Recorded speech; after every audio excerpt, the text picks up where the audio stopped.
Bada bing, bada boom. Let's get it. Geeks are back in the mix. We got the fight night going down. Vegas 63, Calvin Kattar versus Arnold Allen, Apex style. This Saturday, 11 boots on the card. We're breaking down the prelims first, every single boot. Actually, we're going to do the whole card. Main card prelims, you say we got it. We're running through all of them. 11 boots. Let's get into the first one. Joshua Weems, short notice, coming in against Christian Rodriguez. Both guys newer to the UFC, no more than 2 fights. Weems making his debut. He's going to be 10-2. Rodriguez is going to be 7-1. Rodriguez is going to have the hands in this matchup. Joshua Weems came out Contender Series Season 5, got knocked the fuck out, and went back to the regional scene, got 2 Ws, and here he is making his debut. So stay loyal to the game, get rewarded. Sad thing about this one is I think Christian Rodriguez is going to get him. Rodriguez comes out fast. He's got really good hands. Joshua Weems been knocked out. We've already seen it happen. So let me see it again. Give me Christian Rodriguez. I think he's about minus 310. Goosey, rip it. I'm picking Christian Rodriguez. I don't know a lot about this fight. Super short notice for Joshua Weems here. So the one time I have seen him, he got knocked out with a quickness. He's won 2 fights since, but Christian Rodriguez is that boy. I'm picking him probably by knockout. Dano. Yeah, short notice fight for Weems. So what I would look for in the Rodriguez line is a play, and I'm gonna take inside distance Rodriguez. Let's go, Fishman. What do you got? Riding the same wave as Dano on this one. Give me Christian Rodriguez inside the distance. On the other side, we got Weems, who was on that Contender Series, got knocked out by Fernie Garcia. But I mean, yep, not too much to do on that one. Respect to Weems though for bouncing back here, to be honest. Yeah, respect where it's due. We're moving into the next boot. We got flyweight scrap. We have Cody Durden, 13-4-1, coming out against Carlos Mota, flyweight 8-1. This one's gonna be tough, man, because Cody Durden, last time out, not the best look. He's tough though. This guy's tough. He's got sparked by a superstar. I mean, Makhayev's crazy good. Looking back at that one, I kind of give that some slack. Carlos Mota comes out quick, but I don't think he can hang with Durden's pace. So I think Durden's going to dog him late in this fight, and I wouldn't be surprised if it's super competitive early. But I do think Mota's only chances are going to come in the first couple minutes of this scrap. So give me Durden to come back after a tough L, but bounce back strong. I think it was a weird contest his last time out, but you know how that goes. Goosey, what do you got? I'm picking the bad boy, Cody Durden, in this one. He was supposed to fight on this card. His opponent is stepping in on short notice, Carlos Mota. He is the LFA champ. He did have a viral knockout last time, and I'm looking at the line. I think that's why he would be what appears to be minus 180. But I think Durden's going to be able to out wrestle him, put a pace on him, and get him tired late because that's what Durden really excels at. Mota likes it clean. He likes to play the striking game off feints, and I don't think Durden's going to allow him that space. And especially on short notice, the cardio might be tough for him. So value play here, plus 155. If the line I'm seeing is right, Cody Durden, I'll take that all day. Yeah, and my big mistakes, he actually is coming off a knockout against JP Buys. Not too much stock in JP, but I mean, a knockout's a knockout. I definitely overlooked that one. So, I mean, Durden's got a little wave, and if he's a dog, bro. So I'm taking back a little bit what I said right there. I kind of bleeped. Dano, what do you got? I like the underdog Durden in this one. Mota is a quick-paced, electric guy in the first round, but like you guys have been saying, I can't see him falling off in the second to third round. Durden did get put out in the first round a couple fights ago, so I could see him being wary about that and being, have that in the back of his mind. Just get to the second round, get to the third round, wear out Mota, use the wrestling. I could totally see it happening, and I'm going to ride with the underdog. Let's go. Let's see if that line holds true. Get it now. Fishman, what do you got? Yeah, Mota, we got Carlos Mota, dangerous guy for sure. But yeah, the thing is, most of his wins early in the fight. I'm on the same wave as you boys on this one. Cody Durden might dabble in a decision on that one, juice it up on the dog a little bit. Yeah. And to Durden's defense, you know, that Mikhaev knee was kind of absolutely insane. So I don't think Mota's going to have that kind of shit in his bag. And let's get into the next one. We are moving into another little scrapperoonie. It's going to be a decent bangs piece. We got Chase Hooper coming out against Steve Garcia. Not a banger, but a good fight. Chase Hooper 11-2-1, Steve Garcia 12-5. Man, I've been tossing and turning on this fight because I look at the odds and Chase Hooper is minus 265. And that's some very, very skeptical shit because Chase Hooper is a guy who thrives on kind of letting guys gas out by beating him up. I mean, let's be real. He kind of gets beat up. Guys try to put him away and then they end up on their back and all tangled up. That's how he kind of gets his wins. I can see it happening again, but it's just tough because it's minus 265 and you're banking on a guy eating a shit ton of shots and then like scrambling to some weird positions and getting some finishes.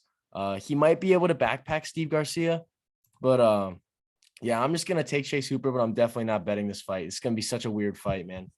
Dano, what do you got on this one?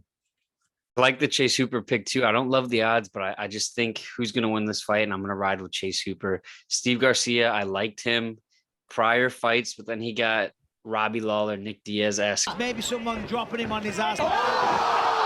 Knocked out in his last fight, and I think it was in Singapore. Tough knockout. Chase Hooper is one of those guys who he's going to be young. He's going to be improving every fight.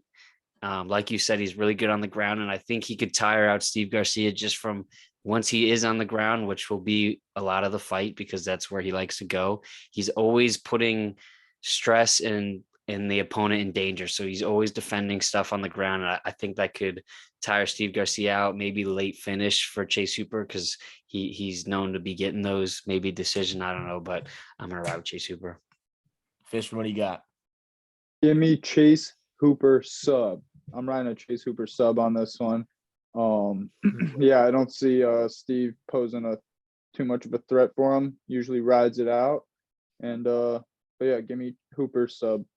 Bro, there's no way we're all riding Chase Hooper. Goosey, what do you have?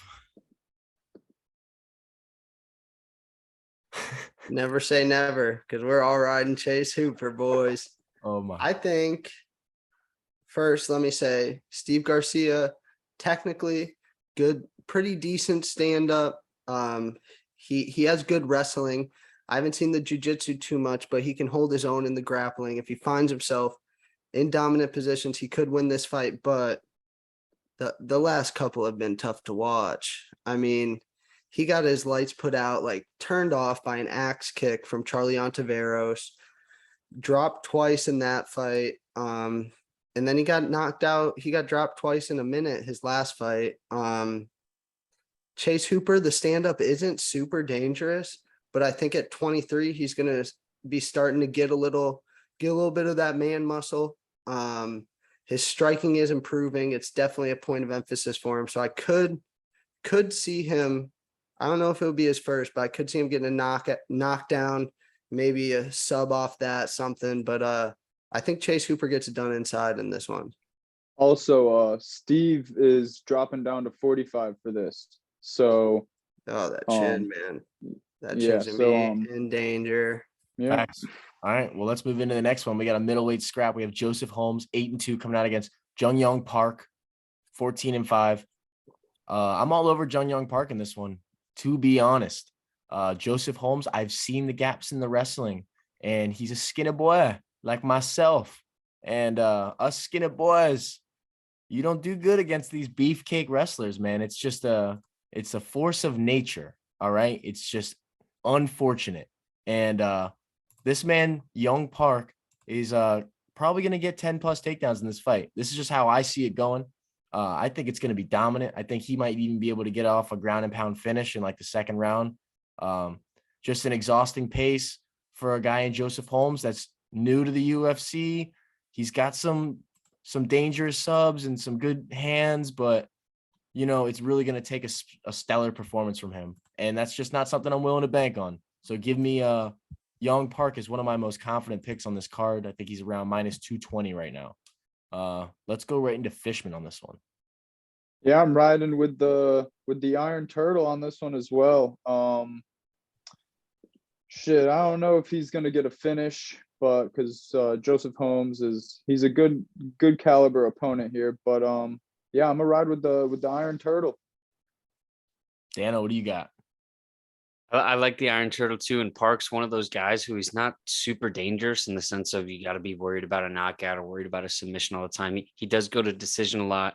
Holmes himself isn't the most dangerous guy. I remember when he debuted against Jamie Pickett, I believe I picked him.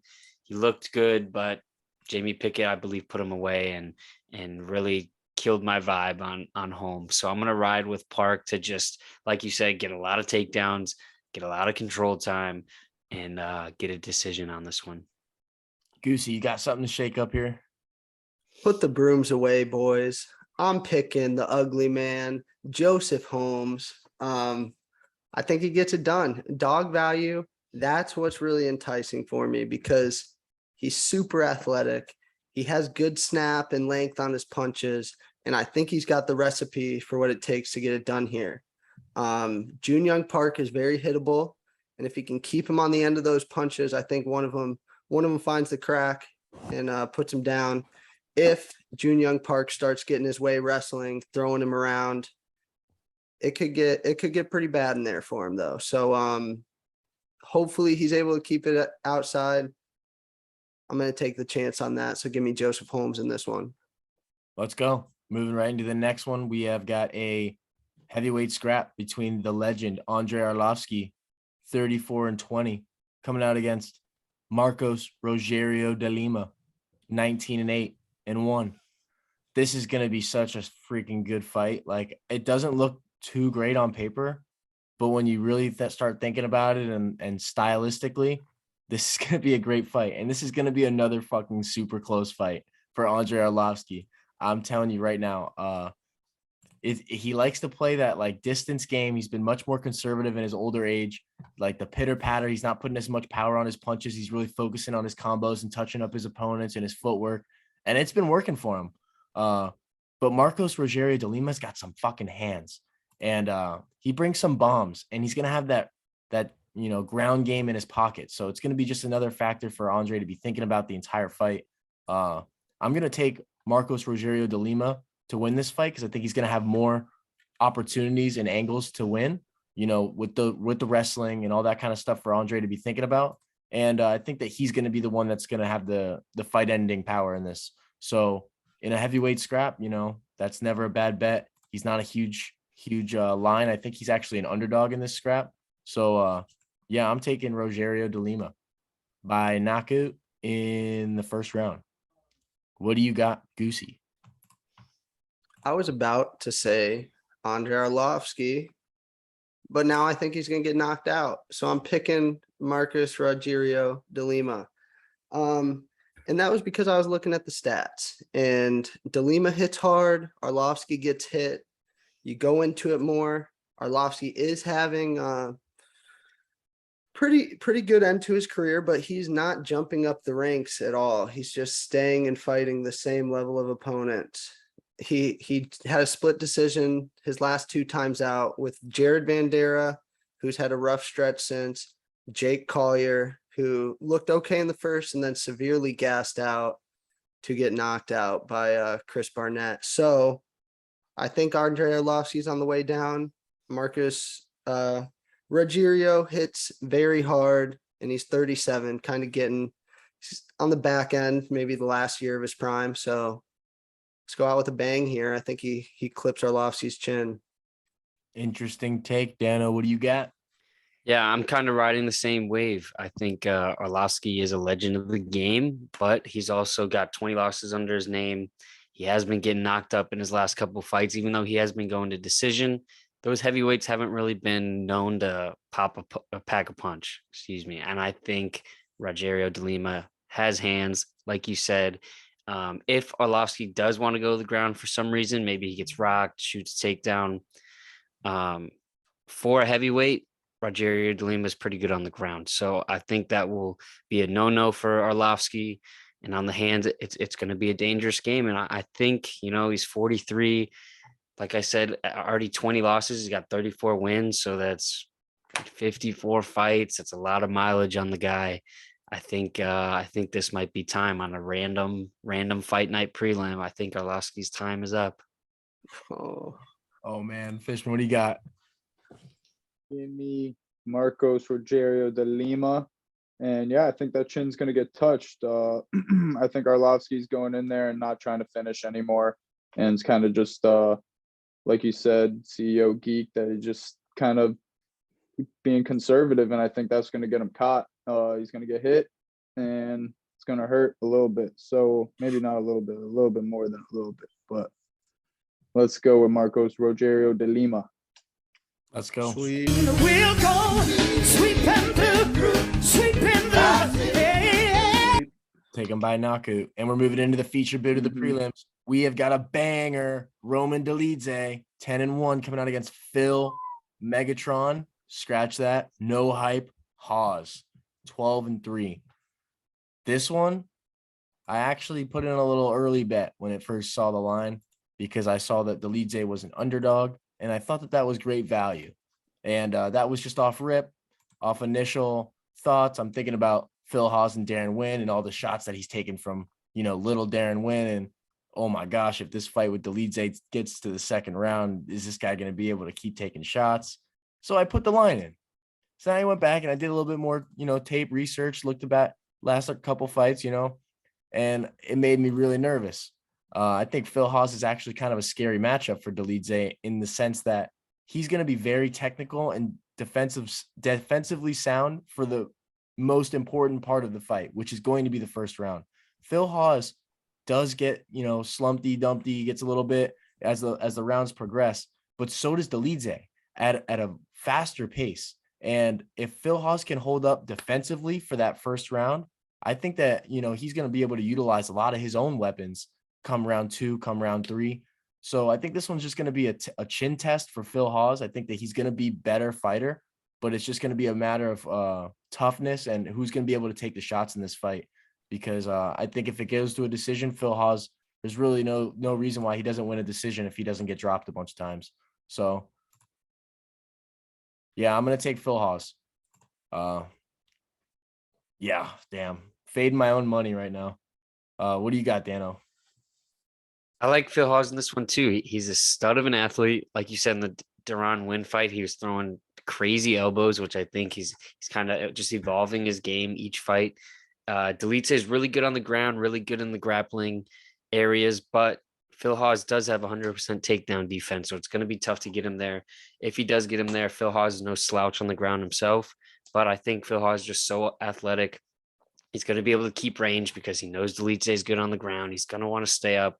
I could see this being a kickboxing match. I could see it being up against the fence. And if it is up against the fence, Dolidze is dangerous. Like we saw in his last fight, you got that knee knockout. But I think Phil Hawes is just, like you said, good chin. Phil Hawes could do this, and I like decision. Goosey, what do you got?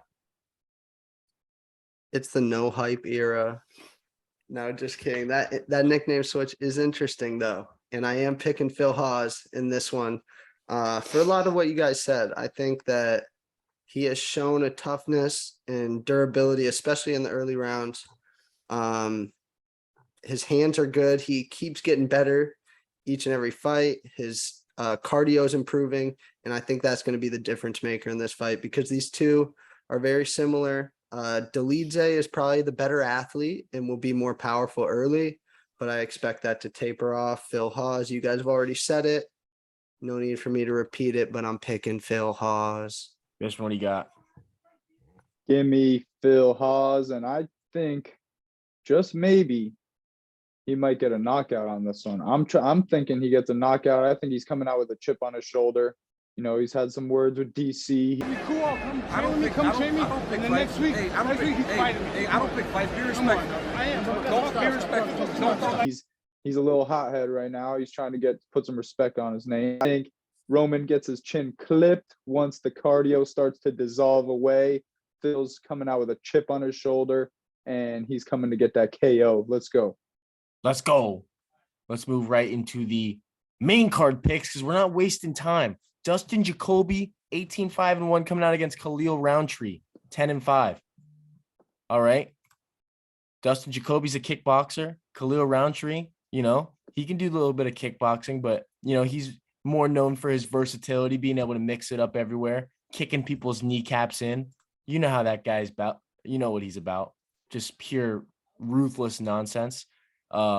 His last fight out, he actually fought Carl Roberson and absolutely bodied this kid. Like, came out like he owed him so much money, beat the shit out of him, kicked him on the ground like a freaking homeless man. Was locked up for the moment. Body kick to the body. Wow, Khalil just Roundtree folds him. It was absolutely atrocious.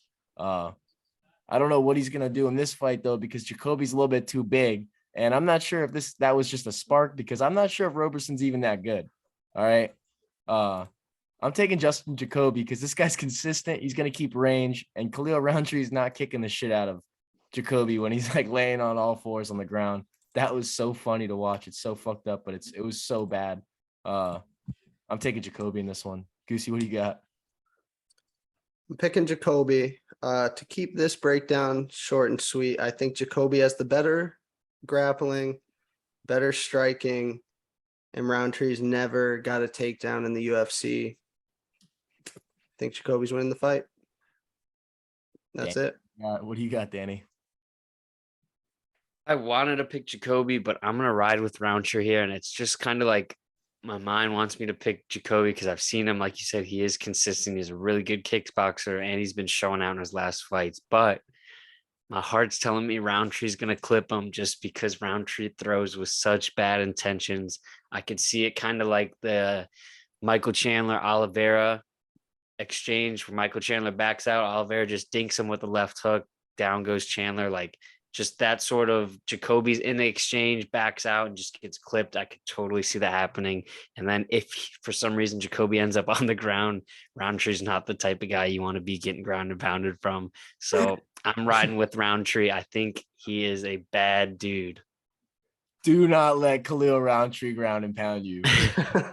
Fishman, what do you got? So this one was probably the toughest one for me to pick of the card, but I'm gonna ride with Khalil Roundtree on this. And just because he's coming out and he does throw with bad intentions, and I think that's what one thing has changed in those last couple fights is just the ruthlessness. The ruthlessness has stepped up a level. And one thing I do like about this, if he's doing that the side kicks to the knee, Jacoby is a orthodox, and our boy Khalil is a southpaw, so that's a nice little treat for him if he's going to go for that. I mean, I assume he's going to get the legs out from under Jacoby, and then he doesn't pose as much of a threat. But yeah, give me the underdog and Khalil. I went way too in the depth on that beatdown, but yeah, man, I could see us riding Khalil on the sheet, bro. I think I might switch. All right. Let's move to the next one. We got Tresean Gore coming out against Josh Fremd. Tresean Gore is 3-2. Josh Fremd is 9-3.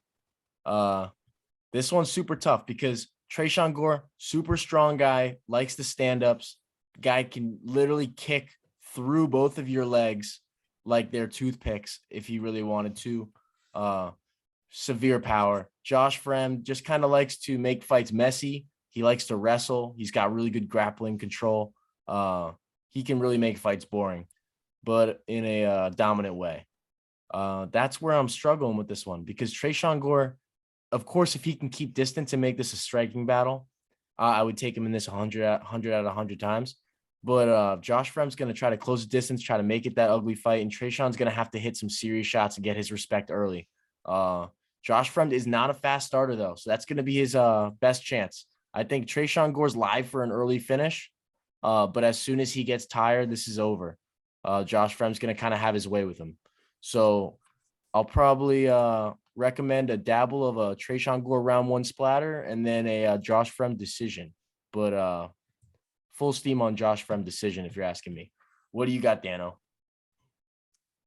I'm gonna put my faith in Trayshawn Gore one more time, and I know it hasn't been working out in the past because he's on a 2L streak. But I remember on Tough Trayshawn Gore going, "I'm gonna be a 2 division champ. I'm gonna be a 2 division champ," and then gets beat by Brian Battle, which I picked him, and then I picked him in his next fight against I can't remember his name, but he gets chinned by the weirdest shot, kind of like just a little hook, and just put him out cold. But I think he's got to be working his ass off in camp. Takedowns, I'm not too afraid of takedowns with Josh Fremd. He doesn't shoot takedowns that much, and I believe Trayshawn Gore can stop the takedowns. And if he does, Trayshawn Gore's just got such big arms and he swings like Khalil Roundtree with bad intentions. I could just see him eating up the body. I could see him leg kicking Josh Fremd. He's just got so much power to where it's hard for me not to pick him. I'm going to go Trayshawn Gore knockout. And if he loses, if he gets knocked out one more time, I will probably never, ever pick Trayshawn Gore again. Well, I think he is the underdog, and he is going to have some severe pop. So not a bad take. Fishman, what do you got? Yeah, give me the underdog Trayshawn Gore by KO. Yeah, I think he's gonna find the chin. Fremd, yeah, I mean Trayshawn just comes out to fight, bro. I mean, he did get clipped, but Fremd might make it ugly, but I think Trayshawn just poses a knockout threat in this fight. So I'm just gonna ride Trayshawn knockout.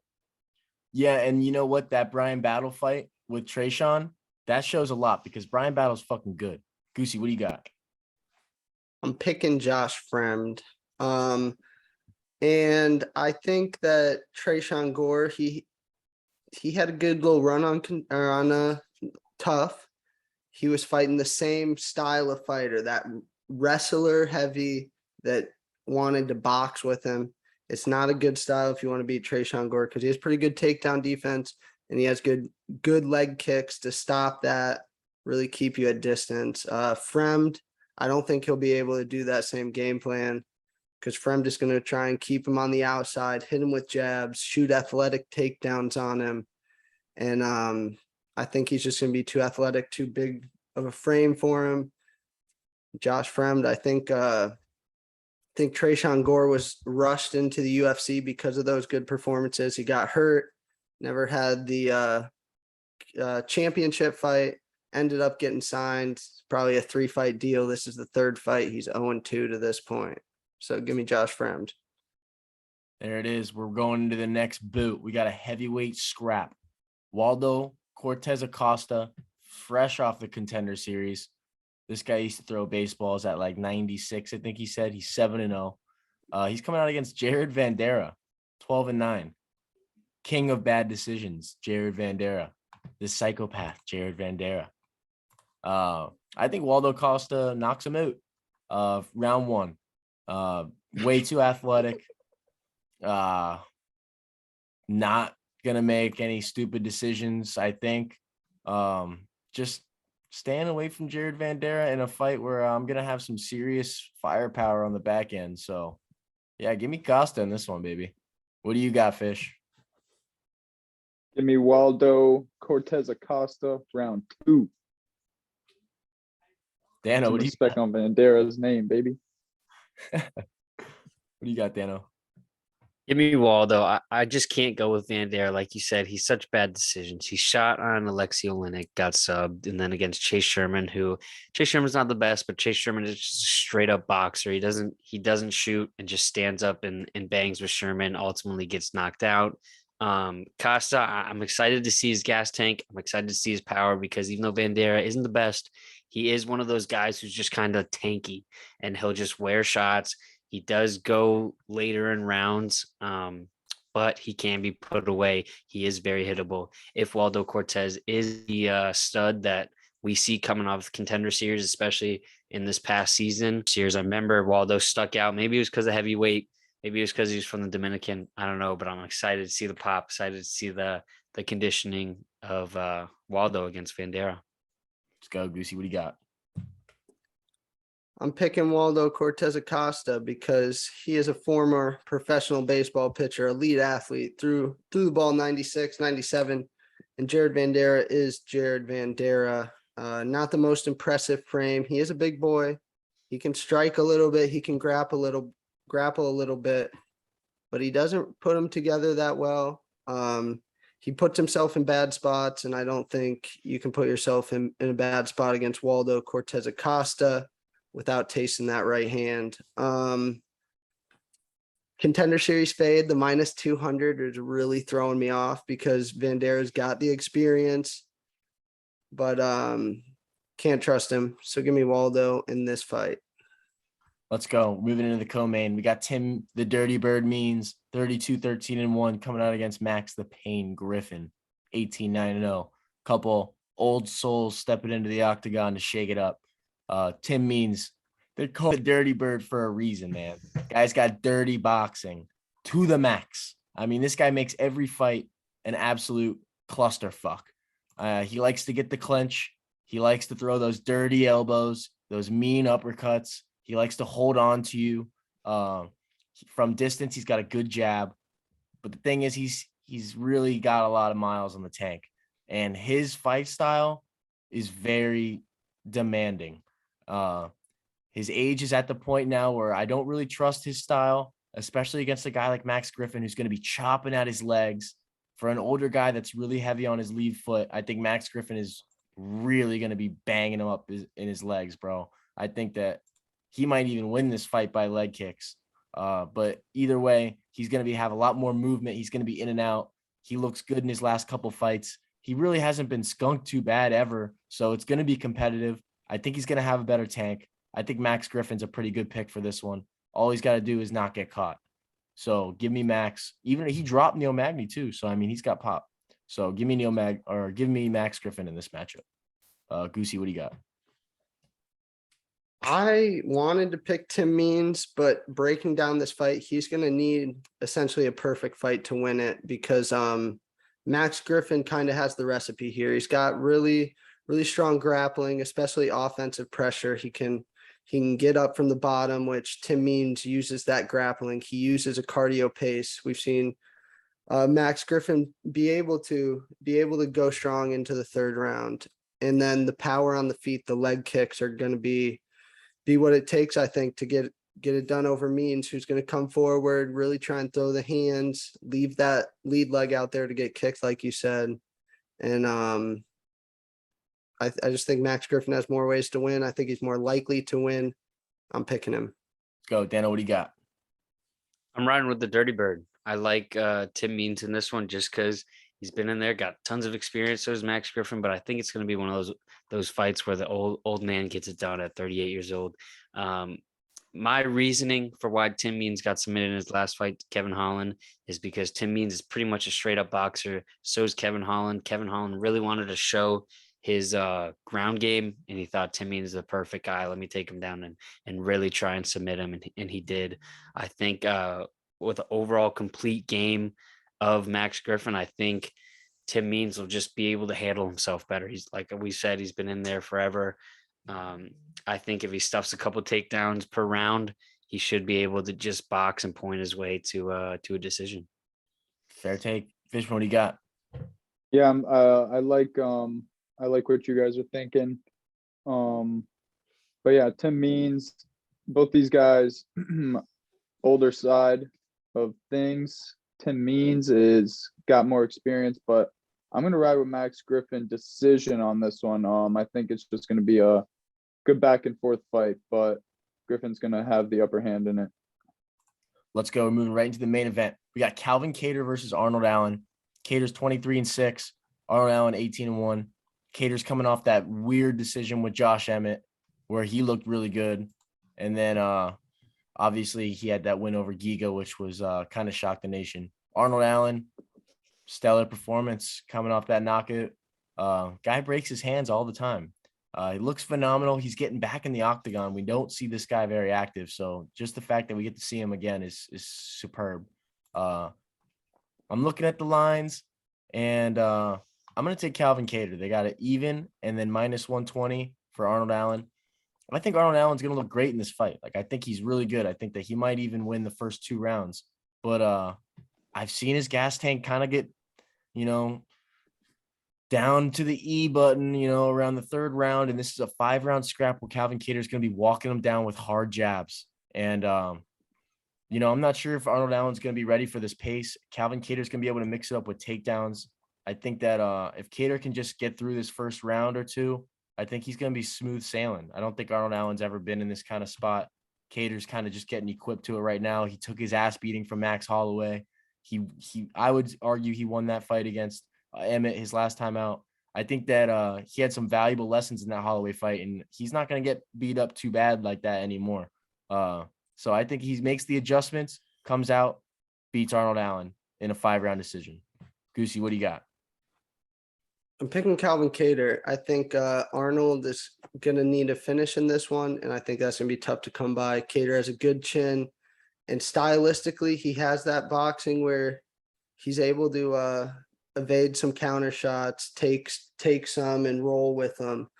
The style that gives him problems is that pressure outpacing him style, because that's what Max Holloway was able to do.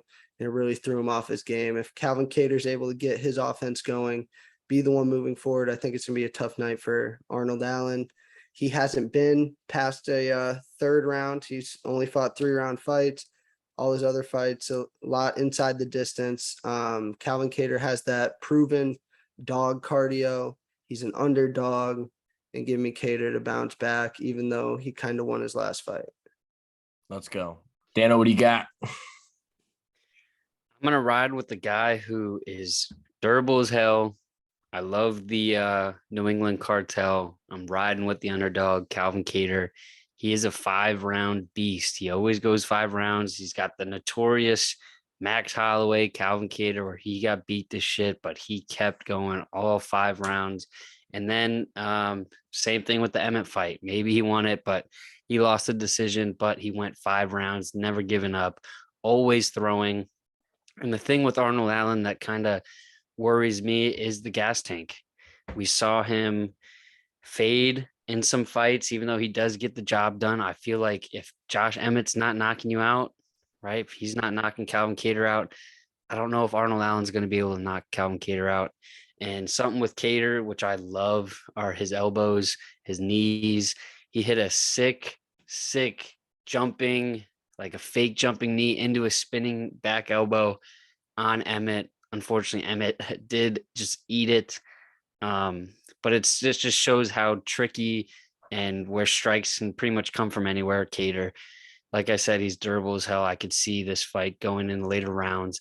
I could see Allen fading. I could see Allen winning the first round, maybe second round, and then the gas tank starts to give. And that's when Kattar really excels in those later rounds. He is a dog. I'm riding with Calvin Kattar. Let's go. Fishman, what do you got? Give me Calvin Kattar. The dude is a dog. And our boy Arnold Allen, he has not fought, like you guys said, the first 5-round bout. And I want to see what he does when he's got some Calvin Kattar fucking elbows slicing his forehead open. That's what's going to be happening. But yeah, so he's going to turn his Calvin's going to turn Arnold Allen's forehead into a checkerboard real quick, a little tic-tac-toeage, and give me that. Let's go. Those are the picks. Those are the predictions. Geeks were locked in. Vegas 63. That's all we got. Get after us on the gram. Hit the like and subscribe. Like and subscribe, boys. We out.